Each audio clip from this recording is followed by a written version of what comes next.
নমস্কার বন্ধুরা, সবাইকে শুভ সন্ধ্যা। কেমন আছো তোমরা? আশা করছি তোমরা সবাই ভালো আছো, আমরাও ভালো আছি। তো দেখো বন্ধুরা, আমরা এসেছি আমার বাবার বাড়িতে, ওইখানে দুর্গা পুজোতে। তো এখানে বকুলতলার ঠাকুর দেখালাম প্রথমে তোমাদের, ওখান থেকে তারপরে ঠাকুর দর্শন করে আমরা চলে এলাম এখন রঙ্গতে। তো এই দেখো রঙ্গতে আমাদের এখানে, রঙ্গতে ঠাকুর দর্শন করে এখন আমরা যাব ওখান থেকে বিল্লি গ্রাউন্ডে। তো দেখো বন্ধুরা, তারপরে রঙ্গতের একটু বাইরে সামনেটা দেখো কত সুন্দর করে করেছে, ডেকোরেশন করেছে, কিন্তু ভালোভাবে দেখাতে পারলাম না। আর এত সুন্দর দোকান বসেছিল সাইড থেকে, আর খুবই সুন্দর সাজিয়েছিল, খুবই ভালো লাগছিল। বৃষ্টি বৃষ্টি হচ্ছিল, তাই আমরা বেশি একটা ঘুরিনি, অল্পই একটু সামনে থেকে দেখে ঠাকুর দর্শন করে চলে এসেছি।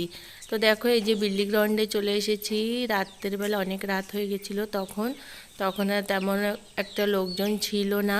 তো আমরা ওখানে এসে ঠাকুর দর্শন করে, আর এই দেখো দুই ভাইতে এখানে পুরো হল তো খালি, লোকজন নেই, অনেক রাত হয়ে গেছিলো আমাদের আসতে আসতে।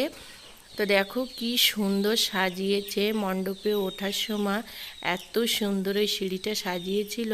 তারপরে কিছু সময় একটু বাইরেটা ঘুরে দোকানে গিয়ে, দোকানও বন্ধ হয়ে গেছিলো, কয়েকটা খোলা ছিল। তো বাচ্চারাই দেখো রোবট নিয়েছে আয়ুষ, আর নিয়েছে যে ফিশ, আর এই যে নিয়েছে দেখো ছোট পাপ্পা একটা গাড়ি।